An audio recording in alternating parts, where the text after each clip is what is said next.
السلام علیکم ورحمۃ اللہ وبرکاتہ۔ الحمدللہ والصلاۃ والسلام علی رسول اللہ صلی اللہ علیہ وسلم وعلی آلہ وصحبہ اجمعین وبعد۔ تمام تعریف اللہ رب العالمین ہی کے لیے لائق اور زیبا ہے، اور تمام نبیوں رسولوں پیغمبروں پر اللہ تعالیٰ کی رحمتیں برکتیں نازل ہوں۔ خصوصاً ہمارے آخری نبی جناب محمد الرسول اللہ صلی اللہ علیہ وسلم پر، جن کے ذریعے سے ہم کو صحیح دین، صحیح طریقہ معلوم ہوا ہے، جس دین اور طریقے میں کوئی شک نہیں، کوئی ٹیڑھا پن نہیں، کوئی اندھیرا نہیں، بالکل واضح اور بالکل سیدھا راستہ ہمارے نبی صلی اللہ علیہ وسلم کے ذریعے سے ہم کو معلوم ہوا ہے۔ دیکھیے، اللہ کے فضل و کرم سے ہم لوگ ہر اتوار کو مسجد میں بیٹھتے ہیں اور ایک کتاب ہم لوگ سنتے ہیں، مسائل الجاہلیہ، جاہلیت کے مسائل۔ اس زمانے میں نبی کریم صلی اللہ علیہ وسلم کی بعثت یعنی پیغمبر ہونے سے پہلے یہود، نصارہ اور مشرکین کے اندر جو جہالت تھی، آج بھی بہت ساری جگہوں پر ہے، یا تو بہت سارے لوگوں کے اندر ہیں، کچھ خاندانوں کے پاس ہیں، ایسے جہاں تہاں ہیں۔ وہ ان چیزوں کو جاننا اور ہمیں بچے رہنا، اس کا یہی مقصد ہے ہمارے بیٹھنے کا، تاکہ ہمارے عقیدے ٹھیک ہو جائیں اور اعمال برباد ہونے سے بچے رہیں۔ انشاءاللہ آج بھی ایک دو باتیں ہم لوگ سنیں گے۔ آج ہو سکتا ہے کہ درس مختصر ہو۔ سب سے پہلے ہم لوگ ایک حدیث سنتے ہیں، یہ حدیث جو ہے بخاری کے اندر آپ کو مل جائے گی۔ بخاری کے اندر تقریباً امام بخاری رحمۃ اللہ علیہ نے 5 جگہ اس حدیث کو ذکر کیا ہے۔ 5 جگہ اس حدیث کو امام بخاری رحمۃ اللہ علیہ نے ذکر کیا ہے۔ حدیث نمبر 1240 پر 3 کے اندر ہے، 2680 پر 7 کے اندر ہے، 3929 کے اندر ہے، اور 7003 کے اندر ہے، اور 7018 کے اندر ہے یہ روایت۔ یہ کیوں میں بتایا؟ مسئلہ یہ ہے کہ ایک حدیث سے کئی مسئلے نکلتے ہیں، کئی مسئلے نکلتے ہیں۔ امام بخاری رحمۃ اللہ علیہ کا بڑا منفرد انداز ہوتا ہے، کسی مسئلے کو بیان کرنے کے لیے ایک ہی حدیث کو کئی جگہ پر ذکر کرتے ہیں، تاکہ اس سے بہت سارے مسئلے نکالیں، اور کبھی عقیدے کی بات، کبھی مسائل کے بات، کبھی کیا۔ اس طریقے سے یہ امام بخاری رحمۃ اللہ علیہ کی فقاہت کی بہت بڑی دلیل ہے۔ بہت سارے لوگ کہتے ہیں کہ امام بخاری رحمۃ اللہ علیہ فقیہ نہیں تھے، صرف حدیث جمع کر دیے، لیکن امام بخاری رحمۃ اللہ علیہ کی فقاہت کو اگر دیکھنا ہے تو صرف باب اگر کوئی آدمی دیکھے تب پتہ چلے گا کہ انہوں نے کس طریقے سے باب ذکر کیا ہے۔ بہرحال اس حدیث کو بہترین سے سننے کی ضرورت ہے، اور صرف اس میں جو پیغام میں دینا چاہوں گا وہ آخرت کا پیغام ہے، وہ آخرت کا پیغام ہے، ٹھیک ہے؟ اس بات کو ذہن میں رکھیے کہ آخرت کا پیغام اس حدیث کے اندر بہت بڑا ہے۔ تو دیکھیے، حضرت ام العلا رضی اللہ تعالی عنہا بیان کرتی ہیں، یہ وہ انصاری عورت ہیں، انصاریہ، نبی کریم صلی اللہ علیہ وسلم سے انہوں نے بیعت کیا تھا۔ کہتی ہیں کہ انصار انہم اقتسموا المہاجرین قرأۃً، کہ انصار نے مہاجرین کے لیے قرعہ اندازی کیا۔ یعنی اس بات کو سمجھیے، مکہ سے جب اللہ کے نبی صلی اللہ علیہ وسلم کے صحابہ ہجرت کر کے مدینہ آئے نا، ان کے پاس گھر نہیں تھا رہنے کے لیے، ان کے پاس رہنے کے لیے گھر نہیں تھا، تو اب کہاں رہیں گے؟ تو اللہ کے نبی صلی اللہ علیہ وسلم نے انصار اور مہاجرین میں دوستانہ قائم کر دیا، بھائی چارگی قائم کر دیا کہ تمہارے بھائی ہیں۔ اسی وجہ سے کیا کرنے لگے کہ کوئی انصار ان کو لیتا، کوئی ایک مہاجر کو لیتا، اس طریقے سے تقسیم ہونے لگے۔ وہی بات یہاں ہے کہ مہاجرین کو رکھنے کے لیے قرعہ اندازی ڈالا جانے لگا، تو حضرت ام العالیٰ رضی اللہ تعالی عنہا کہتی ہیں فطار لنا عثمان بن مظعون، تو ہمارے حصے میں عثمان بن مظعون رضی اللہ تعالی عنہ آئے۔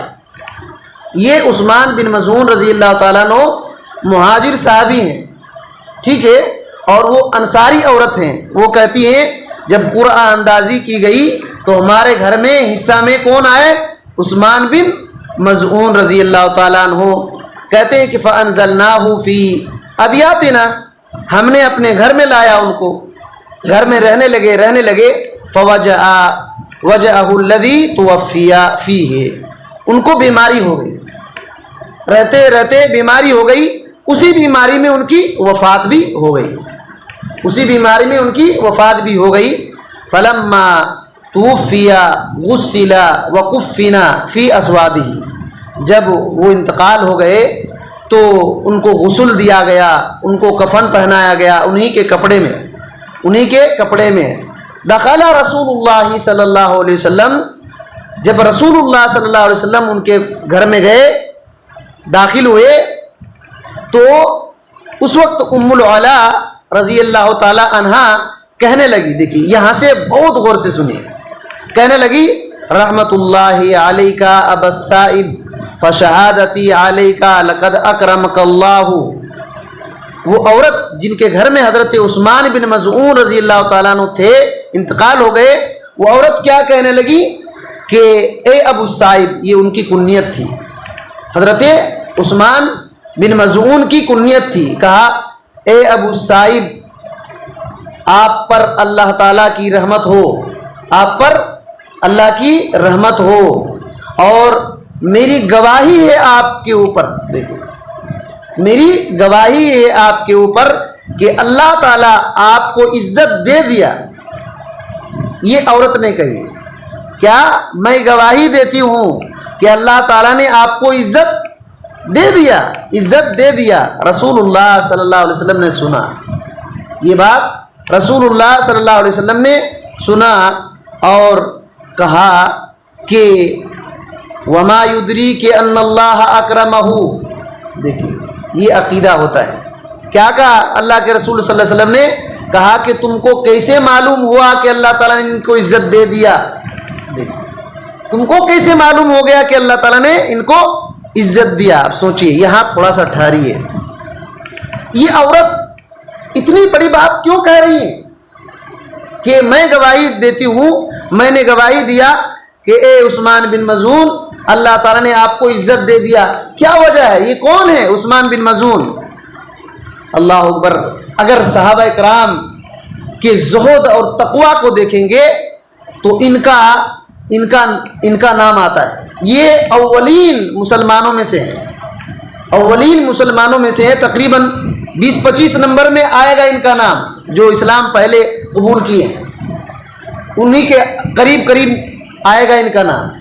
اتنا زیادہ تقوی پرہیزگاری ان کے اندر تھی کہ آپ سوچئے، وہ واقعہ صرف ذہن میں لائیے کہ اللہ کے نبی صلی اللہ علیہ وسلم کے بیویوں کے پاس 3 صحابی آئے تھے، کیا پوچھنے کہ رسول اللہ صلی اللہ علیہ وسلم کیا عبادت کرتے ہیں، رسول اللہ صلی اللہ علیہ وسلم کیا عبادت کرتے ہیں؟ انہی میں سے یہ بھی تھے، عثمان بن مظعون رضی اللہ تعالیٰ عنہ بھی تھے، ان میں سے حضرت علی رضی اللہ تعالیٰ عنہ بھی تھے، اور حضرت عبداللہ بن عمرو بن العاص رضی اللہ تعالیٰ عنہ بھی تھے۔ 3 صحابی تھے، کون؟ حضرت علی رضی اللہ تعالیٰ عنہ اور حضرت عبداللہ بن عمرو بن العاص رضی اللہ تعالیٰ عنہ، اور یہی حضرت عثمان بن مظعون رضی اللہ تعالیٰ عنہ۔ اور عثمان بن مظعون رضی اللہ تعالیٰ عنہ نے کیا کہا تھا؟ 3 باتیں، کئی باتیں وہاں ہوئی تھی نا، جب بتایا گیا کہ رسول اللہ صلی اللہ علیہ وسلم رات میں نماز پڑھتے ہیں، روزہ رکھتے ہیں، ایسے کرتے ہیں، تو ان لوگوں نے سوچا کہ جب ان کے آگے پیچھے تمام گناہ کو اللہ تعالیٰ نے بخش دیا ہے، پھر بھی اتنی عبادت کر رہے ہیں، ہم کو کتنا کرنا چاہیے؟ تو کسی نے کہا کہ آج سے کھانا پینا بند، صرف روزہ ہی رکھیں گے، صرف روزائے رکھیں گے. کچھ نے کہا کہ رات بھر نماز پڑھیں گے، رات بھر نماز پڑھیں گے. اور حضرت عثمان بن مظعون رضی اللہ تعالیٰ عنہ تھے، کہنے لگے اب شادی ہی نہیں کرنی ہے، اب شادی ہی نہیں کرنی ہے. بلکہ دوسری روایتوں میں یہ بات ہے کہ اللہ کے نبی صلی اللہ علیہ وسلم سے انہوں نے اجازت لیا تھا کہ اللہ کے رسول صلی اللہ علیہ وسلم مجھ کو اجازت دیجئے، میں کھسی ہو جاؤں گا. کھسی ہو جانے کا مطلب آپ سبھی جانتے ہیں، کھسی ہو جاؤں گا. اور صحابہ کرام بھی دوسری روایتوں میں یہ ہے، بخاری میں بھی کئی روایت ملے گی کہ اگر اللہ کے نبی صلی اللہ علیہ وسلم حضرت عثمان بن مظعون کو اجازت دیتے تو ہم بھی کھسی ہو جاتے. یعنی اب عورتوں کی کوئی ضرورت ہی نہیں ہوتی، عورتوں کی کوئی ضرورت ہی نہیں ہوتی. اتنا تقوی کے پہاڑ سوچئے کہ عورت سے بالکل الگ اور جدا ہونا چاہتے تھے، اس کی وجہ سے شادی نہیں کرنا چاہتے تھے. اللہ کے نبی صلی اللہ علیہ وسلم نے کیا کہا کہ میں سوتا بھی ہوں، عبادت بھی کرتا ہوں، نماز بھی پڑھتا ہوں، روزہ بھی رکھتا ہوں، نہیں بھی رکھتا ہوں، اور عورت سے نکاح بھی کرتا ہوں. اس وقت اللہ کے نبی صلی اللہ علیہ وسلم نے کہا فمن رغب عن سنتی، اس وقت بھی یہ بات کہی تھی. اور نکاح کے تعلق سے بھی مسئلہ ہے کہ جو میری سنت سے رغبت کرتا ہے، وہ اعراض کرتا ہے، وہ ہم میں سے نہیں ہے. تو دین میں آپ سوچئے کہ یہ صحابہ اکرام اس طرح سے سوچے، کیا ان کا خیال برا تھا؟ کوئی سمجھے گا. لیکن اللہ کے نبی صلی اللہ علیہ وسلم نے جتنا طریقہ بتلایا اتنا ہی دین ہے، اتنا ہی دین ہے. بہرحال وہی حضرت عثمان بن مظعون رضی اللہ تعالی عنہ تھے، اتنے بڑے متقی پرہیزگار بزرگ صحابی تھے کہ ان کو دیکھیں اور ان کے گھر میں رہیں، اسی وجہ سے گواہی دے رہی ہے. ایسے گواہی نہیں دے رہی تھی، ایسے گواہی نہیں دے رہی تھی. گواہی کیا دی کہ اللہ تعالیٰ نے آپ کو کیا کر دیا، آپ کی عزت کر دیا. رسول اللہ صلی اللہ علیہ وسلم کیا کہہ رہے ہیں، تم کو کیسے معلوم ہوا کہ اللہ تعالیٰ نے ان کو عزت دے دیا؟ کیسے معلوم ہوا تم کو؟ یاد رکھیے، اسی وجہ سے دنیا میں کسی کو جنتی یا جہنمی کہنا یہ جائز ہی نہیں. کسی زندہ آدمی کو ہم نہیں کہہ سکتے کہ جنتی ہے جہنمی ہے. ہاں، مسلمان ہونے کے ناطے اگر کوئی صحیح عقیدے پر مر گیا تو اللہ تعالیٰ سے یہ امید ہوتی ہے کہ انشاءاللہ تعالیٰ اس کے ساتھ اللہ خیر کرے گا، اس کے ساتھ اللہ خیر کرے گا. یہ اہل الحدیث کا یہ عقیدہ ہے. یاد رکھیے کہ کسی آدمی کو چاہے کتنوں نماز پڑھے اور چاہے علم کا دریا اور سمندر اور پہاڑ ہو، اس کی زندگی میں اس کو جنتی اور جہنمی نہیں کہا جا سکتا، اس کو جنتی اور جہنمی نہیں کہا جا سکتا. ہاں، جس کو رسول اللہ صلی اللہ علیہ وسلم نے دنیا میں جنتی کہہ دیا، اگر کوئی نہ کہے اس کو، پھر اس کا عقیدہ غلط ہے، اس کا عقیدہ غلط ہے. جس کو اللہ تعالیٰ نے قرآن میں کہہ دیا کہ یہ جہنمی ہے، فرعون، حامان، یہ سب ابلیس وغیرہ، ابو لہب، ابو جہل، تو اس کے بارے میں اگر کوئی کہے کہ نہیں یہ مومن ہے اور جنتی ہے، اس کا عقیدہ غلط ہے.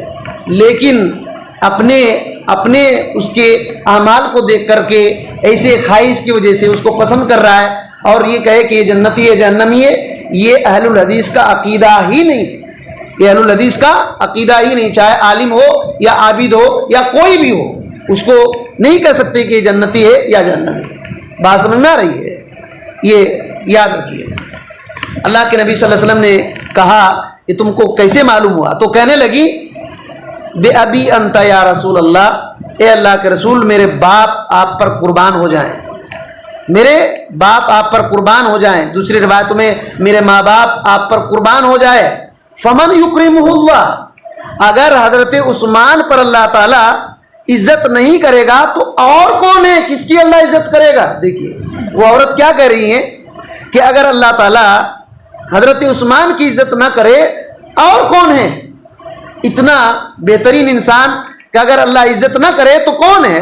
اللہ کے نبی صلی اللہ علیہ وسلم نے کہا اما ہوا فواللہ لقد جاءہ الیقین، اللہ کی قسم عثمان کی جو بات ہے ان کو یقین آ گیا، یعنی موت آ گئی. یقین کا مطلب موت ہے. قرآن مجید میں ایک بات ہے وَعْبُدْ رَبَّكَ حَتَّى يَأْتِيَكَ الْيَقِينُ، تو اپنے رب کی اس وقت تک عبادت کرتے رہو یہاں تک کہ موت آ جائے، یہاں تک کہ موت آ جائے۔ تو یقین کا مطلب موت، یقین کا مطلب موت، کہ حضرت عثمان رضی اللہ تعالیٰ عنہ کو موت آ گئی۔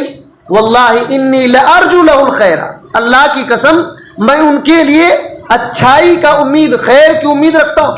نبی صلی اللہ علیہ وسلم کہہ رہے ہیں اچھائی کی امید رکھتا ہوں، خیر کی آرجو، خیر کی امید رکھتا ہوں۔ واللہ، اب غور سے سنیے یہاں کتنی بڑی بات، اللہ اکبر۔ اللہ کے نبی صلی اللہ علیہ وسلم نے کیا کہا؟ واللہ ما ادری وانا رسول اللہ ماذا یفعل بی، کہا اللہ کی قسم مجھ کو بھی معلوم نہیں ہے، حالانکہ میں اللہ کا رسول ہوں، کہ میرے ساتھ کیا ہوگا۔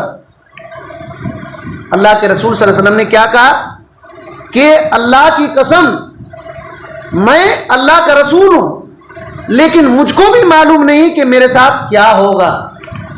سوچئے آخرت کا معاملہ کتنا خطرناک ہوگا۔ ہم لوگ 2 رکعت نماز پڑھتے ہیں اور سمجھتے ہیں کہ ہم بہت بڑے متقی اور دوسرے کو جنتی جہنمی فیصلہ کرنا شروع کر دیتے ہیں۔ اب سوچئے کہ رسول اللہ صلی اللہ علیہ وسلم کتنی بڑی بات کہہ رہے ہیں۔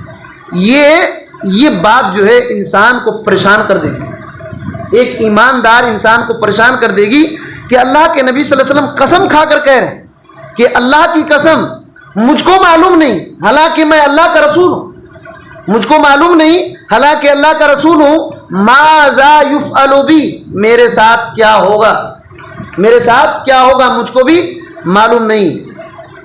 اب سوچئے تو وہ عورت کیا کہنے لگی؟ واللہ لا ازکی بعدہ احدا ابدا، کہنے لگی اللہ کی قسم اب کبھی بھی کسی کی تزکیہ نہیں کروں گی، اب کبھی بھی کسی کی تزکیہ نہیں کروں گی کہ یہ ایسا ہے یا ویسا ہے، یہ جنتی ہے یا ہے کیا ہے۔ اب اس کے بعد اب سوچیے کہ رسول اللہ صلی اللہ علیہ وسلم خود یہ کہہ رہے ہیں کہ مجھ کو بھی معلوم نہیں، تو کس کے بارے میں کہا جا سکتا ہے؟ دنیا میں کوئی بچا؟ دنیا میں اور کوئی بچے گا جب نبی کریم صلی اللہ علیہ وسلم خود کہہ رہے ہیں کہ مجھ کو اپنے بارے میں معلوم نہیں ہے؟ اسی وجہ سے جب نبی کریم صلی اللہ علیہ وسلم کی ایک حدیث ہے، آپ نے کہا کہ کسی کا عمل اس طرح نہیں ہے کہ وہ عمل اس کو جنت میں داخل کر دے، کسی بندے کا عمل اس کو جنت میں داخل نہیں کر سکتا۔ صحابہ کرام نے پوچھا اللہ کے رسول آپ کو بھی نہیں؟ اللہ کے نبی صلی اللہ علیہ وسلم نے کہا ہاں مجھ کو بھی نہیں۔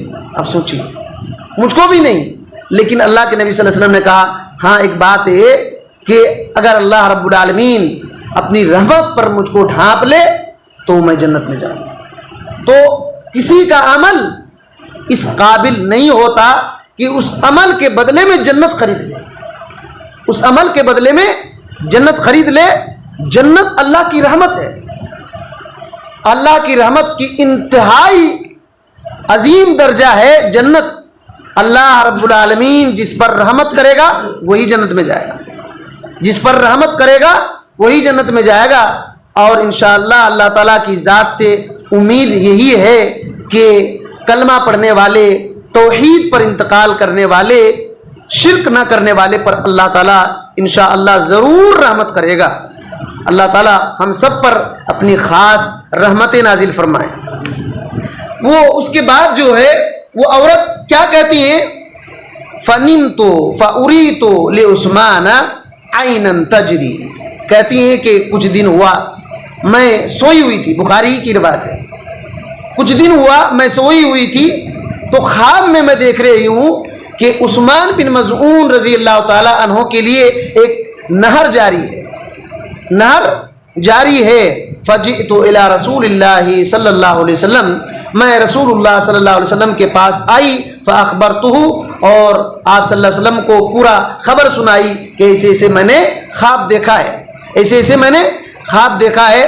تو اللہ کے نبی صلی اللہ علیہ وسلم نے کہا ذاک عملہ، یہی ان کا عمل ہے، یہ ان کا نیک عمل ہے۔ اب خوش ہو گئے، دیکھیے اب خوشی کی بات ہے کہ نہیں؟ نبی صلی اللہ علیہ وسلم اب گواہی دے دیے، اب گواہی دے دیے کہ یہ نبی صلی اللہ علیہ وسلم نے کیا کہا، یہ ان کا عمل ہے، نیک عمل ہے، یہ جو نہر ہے ان کے نیک عمل کا نتیجہ ہے، یہ نیک عمل کا نتیجہ ہے۔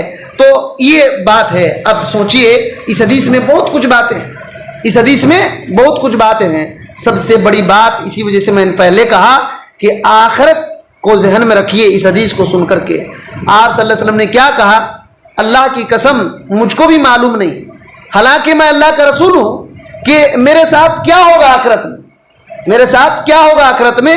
یاد رکھیے اسی وجہ سے اس دنیا میں ہی رہ کر کے آخرت کی کھیتی بہترین سے کر لینا, آخرت کی تیاری بہترین سے کر لینا, صحیح عقیدہ رکھ کر کے صحیح اعمال رسول اللہ صلی اللہ علیہ وسلم کے کہے ہوئے طریقے کے مطابق کرنا. دو باتوں کی اصلاح کر لینے چاہیے, انشاءاللہ پورے اعمال ٹھیک ٹھاک ہو سکتے ہیں. ایک باطن کی اصلاح اور ایک ظاہر کی اصلاح. باطن کی اصلاح بولے تو کیا, باطن کی اصلاح ہماری نیت ٹھیک ٹھاک ہو, ہماری نیت ٹھیک ہو. کوئی بھی دین کا کام کریں, کوئی بھی عبادت کریں, اس میں اخلاص ہو, اللہ کی رضا ہو. اسی وجہ سے بخاری کی سب سے پہلی روایت ہی ہے انما الاعمال بالنیات, کہ اعمال کا دار و مدار نیتوں پر ہے. اگر کوئی آدمی اللہ اور اس کے رسول کے لیے ہجرت کرتا ہے تو اس کا ہجرت واقعی طور پر اللہ اور اس کے رسول کے لیے ہے. لیکن اگر کوئی آدمی ہجرت دنیا کمانے کے لیے یا عورت سے شادی کرنے کے لیے کرے تو اللہ کے نبی صلی اللہ علیہ وسلم نے کہا اس کی ہجرت صرف اسی کے لیے ہے. سوچئے کہ ہجرت بہت اچھا عمل ہے, ہجرت بہت اچھا عمل ہے, اس سے گناہ ختم ہو جاتے ہیں. لیکن اگر نیت خراب ہو گئی, کسی نے ہجرت اللہ اور اس کے رسول کی طرف کیا اس کا ثواب پا جائے گا, لیکن کسی نے ہجرت کیا, گاؤں چھوڑ رہا ہے, سب کچھ چھوڑ رہا ہے, لیکن کیا دنیا کمانے کے لیے یا عورت سے شادی کرنے کے لیے, تو اس کو وہی چیز ملے گی, اللہ اور اس کے رسول کی خوشنودی نہیں ملے گی. اسی کو کہتے ہیں نیت, اسی کو کہتے ہیں نیت. باطن کی اصلاح کر لیں گے تو پھر مسئلہ ٹھیک ہو جائے گا. اور دوسری بات کیا ہے, ظاہر کی اصلاح.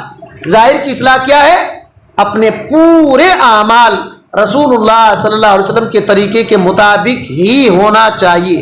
آپ صلی اللہ علیہ وسلم نے کیا کہا, من عمل عملا لیس علیہ امرنا فہو رد, کہ جو آدمی کوئی ایسا عمل کرے جس میں ہمارا مہر نہ ہو وہ مردود ہے, وہ مردود ہے. اب کوئی کتنا بھی اچھا عمل دکھے اور کتنوں بزرگ کا نام لیے کہ فلاں کا وظیفہ ہے, فلاں کا یہ عمل ہے, اس کا یہ ہے, وہ اتنا مجرب ہے, اتنا سال محنت کیے, ان کا یہ نسخہ ہے, یہ سب کچھ نہیں چلتا. اللہ تعالیٰ کے پاس یہ سب کچھ نہیں چلے گا.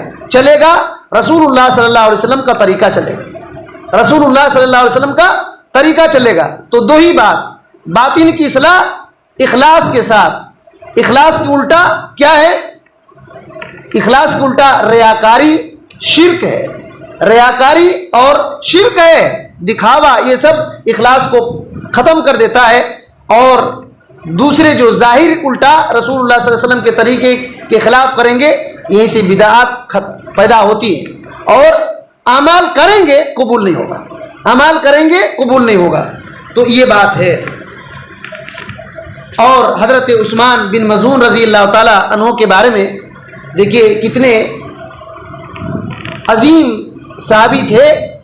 سلسلہ صحیحہ کے اندر ایک روایت ہے, حدیث نمبر 3060 کے اندر, اور سنن ابی داؤد کے اندر بھی ملتے جلتے الفاظ کے ساتھ یہ روایت ہے, 2790 پر 1 کے اندر ہے کہ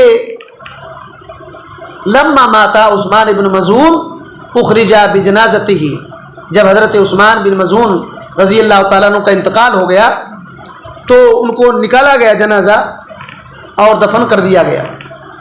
نبی صلی اللہ علیہ وسلم نے حکم دیا ان یاتیہ بحجر, کہ ایک پتھر لایا جائے. ایک آدمی کو حکم دیا کہ ایک پتھر لایا جائے. فلم یستطیع حملہ, تو جس کو آپ صلی اللہ علیہ وسلم نے حکم دیا تھا کہ وہ پتھر اٹھا کر کے لاؤ اور عثمان بن مظعون کے قبر کے قریب رکھ دو, تو وہ بندہ گیا تو پتھر اٹھا ہی نہیں پا رہا, وہ بندہ پتھر اٹھا ہی نہیں پا رہا ہے. اللہ کے نبی صلی اللہ علیہ وسلم خود اٹھے, وحاصر عن ذراعیہ, آپ صلی اللہ علیہ وسلم نے اپنے آستین کو سمیٹا, اپنے آستین کو سمیٹا. اور یہاں تک کہ صحابی کہتے ہیں کہ آپ صلی اللہ علیہ وسلم کے بازو نظر آنے لگے, آپ صلی اللہ علیہ وسلم کے بازو نظر آنے لگے. اور آپ صلی اللہ علیہ وسلم نے پھر پتھر کو اٹھا کر کے حضرت عثمان بن مظعون رضی اللہ تعالیٰ عنہ کے